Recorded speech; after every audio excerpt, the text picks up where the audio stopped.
আসসালামু আলাইকুম এভরিওয়ান, আশা করি সবাই ভালো আছেন। লাইফে চিল করতেছেন, লাইফে চিল করেন, তবে তার পাশাপাশি পড়াশোনা করেন, স্কিল ডেভেলপ করেন, যে কোনো স্কিলে হোক ডেভেলপ করেন। দেখেন, আজকে আমরা আলোচনা করবো আড়াআড়ি চাহিদা নিয়ে। সো এই টাইপের ভিডিও মানে এই ধরনের টপিক অলরেডি আলোচনা করছি চাহিদার হ্রাস বৃদ্ধিতে। আজকে আরেকটু বিস্তারিত আলোচনা করব। তো আসলে আমরা জানবো প্রথমে আড়াআড়ি চাহিদা কি, আড়াআড়ি চাহিদা কয় রকমের হয়ে থাকে এবং সেই প্রকারভেদগুলোর হচ্ছে আমরা চাহিদা রেখা অঙ্কন করে দেখাবো। দেখেন, প্রথমে আমি সংজ্ঞা লিখছি। সংজ্ঞায় বলছি পণ্যের সাথে সম্পর্কিত পণ্যের দামের পরিবর্তনের প্রভাবে যদি মূল পণ্যের চাহিদার পরিবর্তন হয়। পণ্যের সাথে আপনার মূল যে পণ্যটা আপনি নিয়মিত ভোগ করেন সেই পণ্যের সাথে সম্পর্কিত পণ্য কি পণ্য হইতে পারে?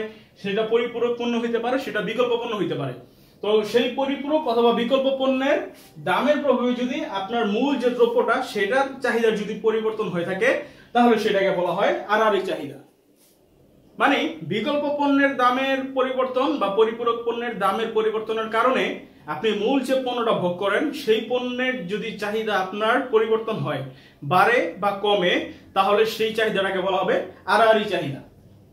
এই ক্ষেত্রে মূল পণ্যের চাহিদাটা সম্পূর্ণ হচ্ছে ওই সম্পর্কিত পণ্য, যেটা কিনা বিকল্প হতে পারে বা পরিপূরক হতে পারে, সেটার দামের উপর নির্ভরশীল হয়, আর অন্য কোনো চাহিদা নির্ধারক কোনো প্রকার প্রভাব ফেলে না। তো এখন আমরা এখানে নিচে একটি লাইন লিখছি, আড়াআড়ি চাহিদা দুই ক্ষেত্রে দেখা যায়। দ্রব্য দুটি পরিপূরক হলে, দ্রব্য দুটি পরিবর্তক হলে।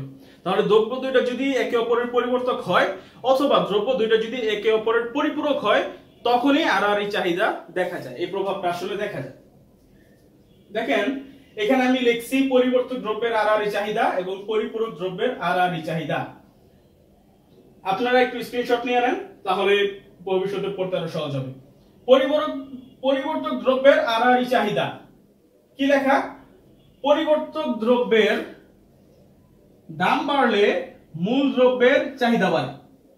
পরিবর্তক দ্রব্যের যদি দাম বাড়ে তাহলে মূল দ্রব্যের চাহিদা বাড়ে। আবার পরিবর্তক দ্রব্যের দাম কমলে মূল দ্রব্যের চাহিদা কমে। পরিবর্তক দ্রব্যের যদি দাম কমে তাহলে মূল দ্রব্যের চাহিদা কমে।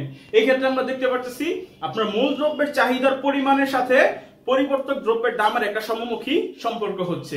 একটা বাড়লে আরেকটা বাড়ে, একটা কমলে আরেকটাও কমে। এখন আমি এখানে লিখছি পরিপূরক দ্রব্যের আড়াআড়ি চাহিদা। পরিপূরক দ্রব্যের দাম বাড়লে মূল দ্রব্যের চাহিদা কমে। আবার পরিপূরক দ্রব্যের দাম কমলে মূল দ্রব্যের চাহিদা বাড়ে। আপনার যে পরিপূরক দ্রব্য সেটার যদি দাম বাড়ে তাহলে আপনার মূল পণ্য দ্রব্যটার হচ্ছে চাহিদা কমবে, আর যদি পরিপূরক দ্রব্যের দাম কমে তাহলে আপনার মূল যে দ্রব্যটা নিয়মিত ভোগ করেন সেটার হচ্ছে চাহিদা বাড়বে। এই ক্ষেত্রে আমরা দেখতে পাচ্ছি মূল দ্রব্যের চাহিদার সাথে পরিপূরক দ্রব্যের দাম, এটার হচ্ছে একটা বিপরীতমুখী সম্পর্ক হচ্ছে। সো আশা করি বুঝতে পারছেন। যদি না বুঝেন আমি একটু সরে দাঁড়াইলাম, একটা স্ক্রিনশট নিয়ে আবার পড়েন। এখন আমরা এই বিষয়টাকে চিত্রের সাহায্যে উপস্থাপন করব। এতক্ষণ আমরা যা পড়তেছিলাম সেটাই মূলত এখন আমরা চিত্রের সাহায্যে বোঝার চেষ্টা করব। তো চিত্রের সাহায্যে বোঝার জন্য আমরা এখানে দুইটা চাহিদা সূচি নিচ্ছি, একটা হচ্ছে পরিবর্তক দ্রব্যের আড়াআড়ি চাহিদা সূচি, একটা হচ্ছে পরিপূরক দ্রব্যের আড়াআড়ি চাহিদা সূচি। দেখেন, এখানে আমরা পরিবর্তক দ্রব্যের দাম দিছি, মূল দ্রব্যের চাহিদা দিছি, এবং এখানে পরিপূরক দ্রব্যের দাম দিছি, মূল দ্রব্যের চাহিদা দিছি আমাদের ওই কথা মতো। দেখেন, এখানে আমরা দেখতেছি যে পরিবর্তক দ্রব্যের দাম 100 টাকা ছিল, 100 টাকা থেকে বেড়ে 150 টাকা হয়েছে। হওয়ার কারণে মূল দ্রব্যের চাহিদা দেখেন প্রথমে 30 একক ছিল, 30 একক থেকে বেড়ে 50 একক হয়েছে, যেহেতু এদের সমমুখী সম্পর্ক হয়ে থাকে। দেখেন, দাম বাড়ছে, চাহিদাও বাড়ছে। আবার যদি আর আমরা বিপরীতটা চিন্তা করি, দেখেন দাম কমছে, 150 থেকে 100 হয়েছে, চাহিদার পরিমাণও কমছে, 50 থেকে 30 হয়েছে। এইটা যদি আমরা চিত্রের সাহায্যে দেখাই, একটা চিত্র আমরা এখানে আঁকবো। দেখেন, আমরা এখানে রাখবো পরিবর্তক দ্রব্যের দাম,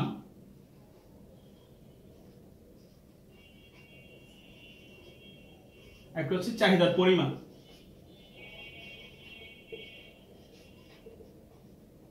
এই তো পরিবর্তক দ্রব্যের দাম কত দেওয়া?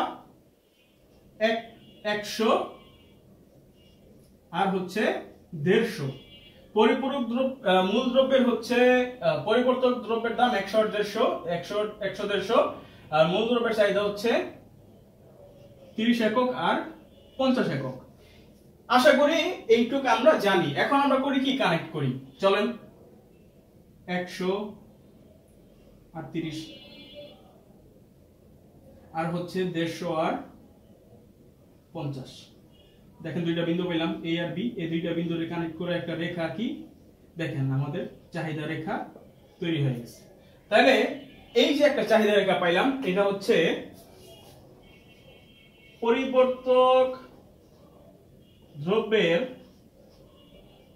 আড়াআড়ি চাহিদা রেখা। একটু খেয়াল করেন, দেখেন আমরা জানি রেখা কখন ডান দিকে ঊর্ধ্বগামী হয়, যখন দুইটা ইয়ার ক্ষেত্রে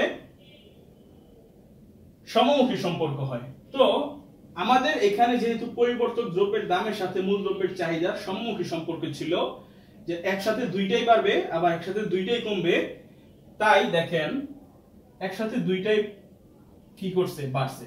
100 থেকে 150 হইছে, 30 থেকে 50 হইছে। দুইটাই একসঙ্গে বাড়ার কারণে আমাদের কি বিন্দুগুলো ডান দিকে ঊর্ধ্বগামী হইছে। আর যেহেতু আমাদের বিন্দুগুলো ডান দিকে ঊর্ধ্বগামী হইছে, তাই বিন্দুগুলো যুক্ত করে আমরা যে রেখাটা পাইলাম সেই রেখাটাও আমাদের ডান দিকে কি হইছে, ঊর্ধ্বগামী হইছে। তাহলে আমরা এর আগের ক্লাসে জানছিলাম যে আই চাহিদা রেখা যেটা, সেটা ডান দিকে ঊর্ধ্বগামী হয়। আজকে আমরা জানলাম পরিবর্তক দ্রব্যের আড়াআড়ি চাহিদা রেখা যেটা, সেটাও ডান দিকে কি হয়, ঊর্ধ্বগামী হয়। আশা করি আপনারা বুঝতে পারছেন। এখন চলেন আমরা পরিপূরক দ্রব্যের ক্ষেত্রে জিনিসটা আঁকি। তাহলে চলেন এখানে আমি ছোট করে আঁকি, নিচে আঁকলে দেখা যায় না ঠিক মতো। তাহলে পরিপূরক দ্রব্যের দাম থাকবে এখানে, দ্রব্যের দাম, আর একটা হচ্ছে চাহিদার পরিমাণ। ওকে, তাহলে দাম এখানে কত আমাদের পরিপূরকের, 100 150 ওই আগের মতোই, 100 150। মূল দ্রব্যের চাহিদার পরিমাণ কত, 30 একক 20 একক। তাহলে আমরা লিখি 20 30। তো চলেন এখন আমরা ডট কানেক্ট করি। এখন 130, তাই তো? তাহলে 100 আর 30 আমরা কি করলাম, কানেক্ট করলাম। এরপর 150 আর 20, এই 150 আর 20 আমরা কি করি, কানেক্ট করি। দেখেন আবার দুইটা বিন্দু পাইলাম। আগের বিন্দুটা কি ছিল, ডান দিকে ঊর্ধ্বগামী ছিল, এ থেকে বিটা, এ এইভাবে বি এইভাবে, কিন্তু এই ক্ষেত্রে দেখেন দুইটা বিন্দু ডান দিকে নিম্নগামী, এ এইভাবে বি এইভাবে। এখন আমরা বিন্দু দুইটা কি করি, কানেক্ট করি। দেখেন আমরা যে রেখাটা পাইলাম এটা হচ্ছে পরিপূরক দ্রব্যের আড়াআড়ি চাহিদা রেখা।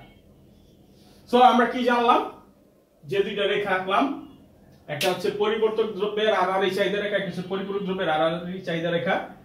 পরিবর্তক দ্রব্যের আড়াআড়ি চাহিদা রেখাটা ডান দিকে ঊর্ধ্বগামী হচ্ছে, কারণ পরিবর্তক দ্রব্যের দাম আর হচ্ছে মূল দ্রব্যের যে চাহিদার পরিমাণ সেটার সাথে সমমুখী সম্পর্ক হয়, দুইটাই একসাথে বাড়ে বা দুইটাই একসাথে কমে। কিন্তু পরিপূরক দ্রব্যের ক্ষেত্রে এর হচ্ছে উল্টোটা। পরিপূরক দ্রব্যের ক্ষেত্রে পরিপূরক দ্রব্যের দাম এবং মূল দ্রব্যের চাহিদার সাথে বিপরীতমুখী সম্পর্ক সৃষ্টি হয়, কারণ একটা যদি বাড়ে আরেকটা কমে। দেখেন 100 থেকে 150 যাওয়ায় 20 থেকে কি হইছে, 30 হইছে। আবার যদি বিপরীত 30 থেকে 20 হইছে। এখন যদি বিপরীতটা চিন্তা করি, 150 থেকে 100 হইছে, তাহলে আবার আমরা দেখতে পারি 20 থেকে 30 হইছে। যেহেতু বিপরীতমুখী সম্পর্ক, তাই আমাদের চাহিদা রেখাটা ডান দিকে নিম্নগামী হইছে। তো আশা করি আপনারা বুঝতে পারছেন কিভাবে এই ধরনের প্রশ্ন সলভ করতে হয় পরীক্ষায়। জাতীয় বিশ্ববিদ্যালয়ে এটা আসে, আমি ওই যে বইগুলো সেটার শেষে প্রশ্নগুলো আমি চেক করছি, সেখানে দেখছি এই ধরনের প্রশ্ন আছে, তাই আমি ভিডিওটা তৈরি করলাম।